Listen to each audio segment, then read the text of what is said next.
Video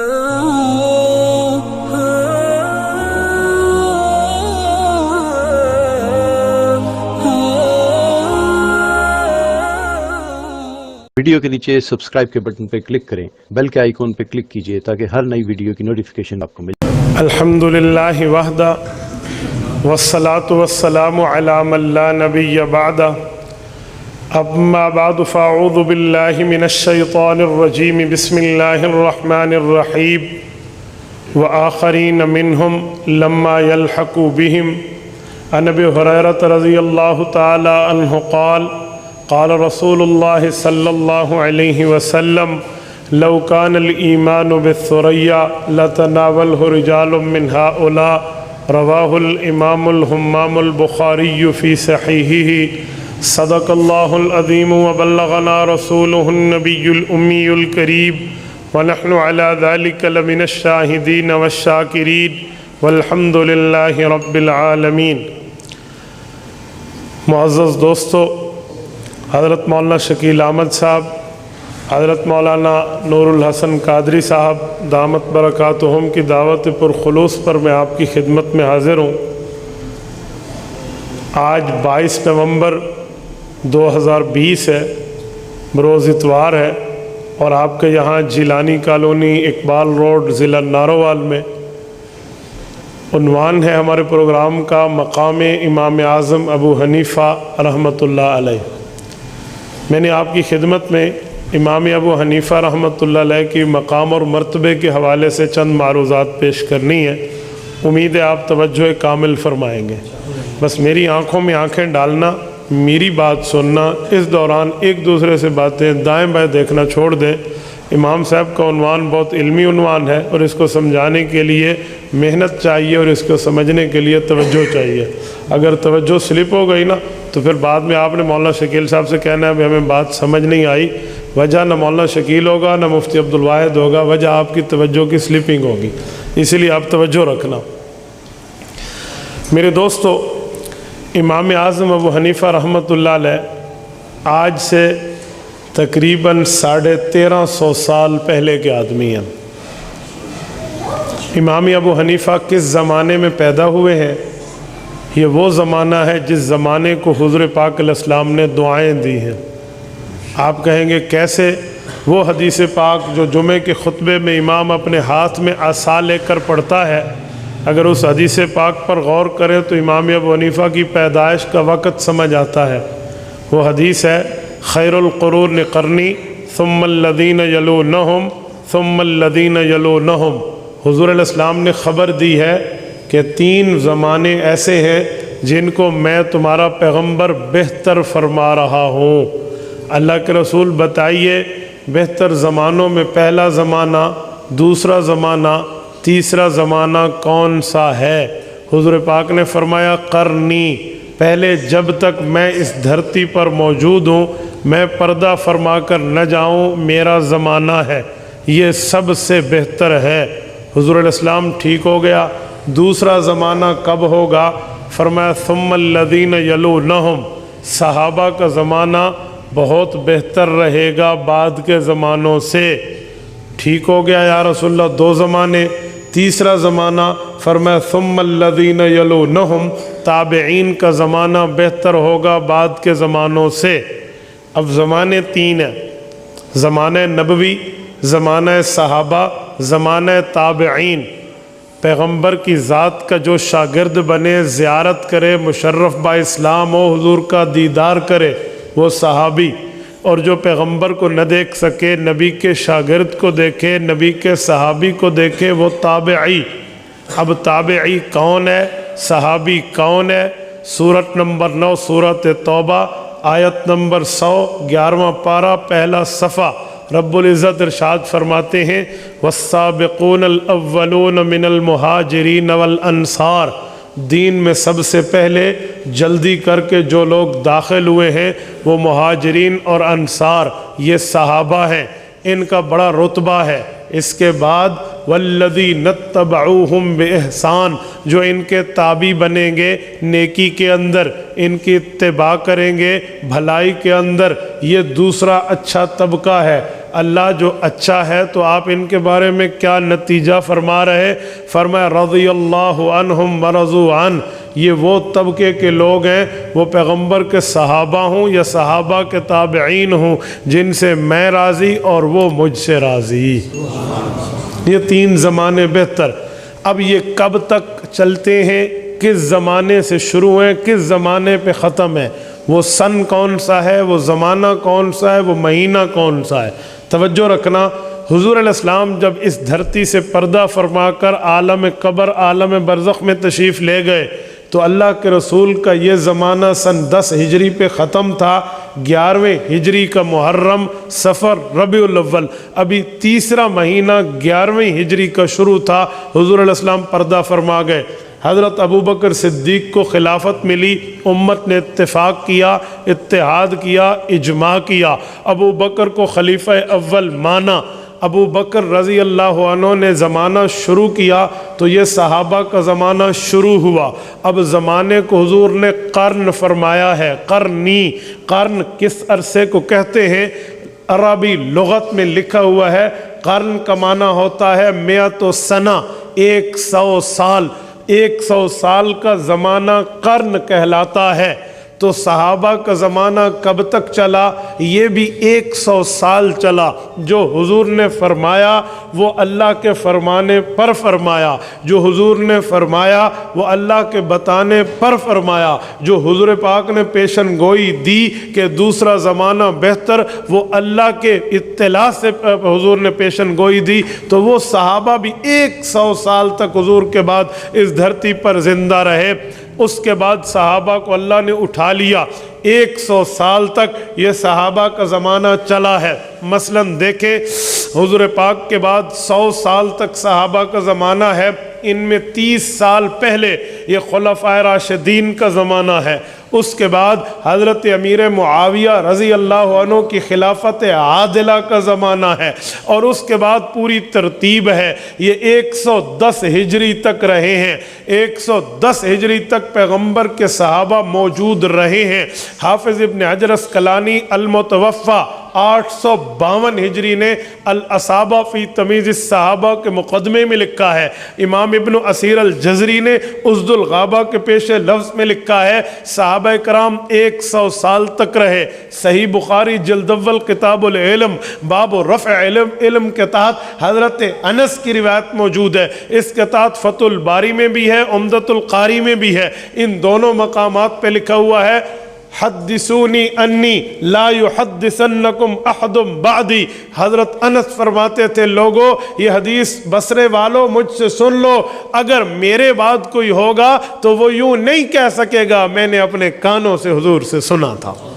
حضرت انس بصرہ کے آخری صحابی، عبداللہ ابن ابی اوفا کوفہ کے آخری صحابی، سدی ابن عجلان دمشق اور شام کے آخری صحابی، حضرت سہیل ابن عدی مدینہ منورہ کے آخری صحابی، حضرت عبداللہ ابن واصلہ مکہ مکرمہ کے آخری صحابی۔ یہ وہ صحابہ ہیں جو اپنے اپنے زمانے سے اس دھرتی سے رخصت ہوئے ہیں، اور اللہ رب العزت نے 100 سال تک انہیں وقت دیا۔ جب یہ تشریف لے گئے پھر ثم الذین یلونہم کا تیسرا دور شروع ہوا جو تابعین کا تھا، وہ سن 110 ہجری سے لے کر 100 سال چلا، 210 ہجری تک۔ گویا حضور دنیا سے گئے 10 ہجری، صحابہ گئے 110 ہجری، تابعین گئے 210 ہجری۔ یہ وہ زمانہ ہے جسے حضور نے خیر فرمایا، اچھا فرمایا، بھلائی والا فرمایا۔ خیر عربی زبان میں اس میں تفضیل ہے، جسے انگلش میں کہتے ہیں سپرلیٹو ڈگری ورلڈ، اس سے بڑا لفظ نہیں ہوتا۔ حضور نے وہ لفظ استعمال فرما کر بتایا کہ سب سے اچھا، سب سے بہتر زمانوں میں کسی زمانے کو دیکھنا ہو تو یہ اوقات ہے۔ اب یہ میں نے کیوں کہا، کس بنیاد پہ؟ میں امام ابو حنیفہ کی ڈیٹ آف برتھ بتانا چاہتا ہوں، ایئر آف برتھ بتانا چاہتا ہوں، تاریخ پیدائش بتانا چاہتا ہوں کہ امام اعظم ابو حنیفہ کب پیدا ہوئے ہیں۔ توجہ رکھنا، حضرت علی المرتضی رضی اللہ عنہ پیغمبر کے وہ صحابی ہیں